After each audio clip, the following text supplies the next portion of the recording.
صحت کے اداروں کی رپورٹ کے مطابق پاکستان میں ہر سال 10 کروڑ کے قریب لوگ غیر معیاری کھانے پینے کی اشیاء استعمال کرنے کی وجہ سے مختلف بیماریوں کا شکار ہو جاتے ہیں، اور بعض بیماریاں تو ایسی ہیں جو موت کے منہ تک لے جاتی ہیں۔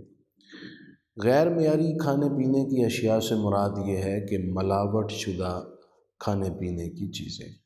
افسوس سے کہنا پڑتا ہے کہ ہمارے ملک میں اب کوئی خالص چیز شاید ہی خالی کوئی ملتی ہو، وگرنہ 99.9% کھانے پینے کی اشیاء ملاوٹ شدہ ملتی ہیں، جس کی وجہ سے صحت کے مسائل بہت تیزی کے ساتھ جنم لے رہے ہیں۔ ہم مسلمان ہیں، ہمارا فرض ہے، ہمارے دین میں تو چیزوں کو خالص اور صحیح انداز میں بیچنے کے حکم بھی ہیں، لیکن ہم پھر بھی اس کا پاس اور لحاظ نہیں کرتے۔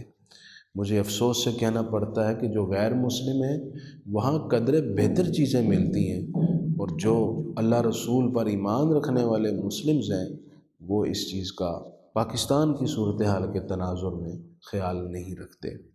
نبی اکرم صلی اللہ علیہ وآلہ وسلم خود مارکیٹ کا وزٹ فرماتے، اور جہاں کہیں ایسی چیزوں کے معیار میں کمی ہوتی تو آپ تنبیہ فرماتے۔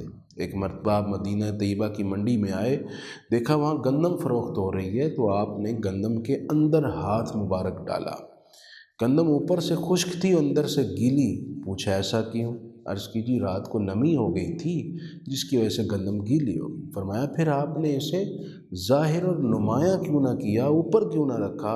یوں تو خریدنے والا دھوکہ کھا جائے گا، وہ خشک گندم کے ساتھ گیلی گندم کی ملاوٹ شدہ گندم لے لے گا۔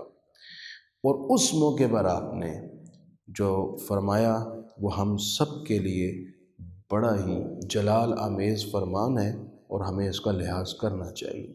فرمایا من غشنا فلیس منا، جس نے ہمیں دھوکہ دیا اس کا ہم سے کوئی تعلق نہیں ہے، وہ ہم میں سے نہیں ہے۔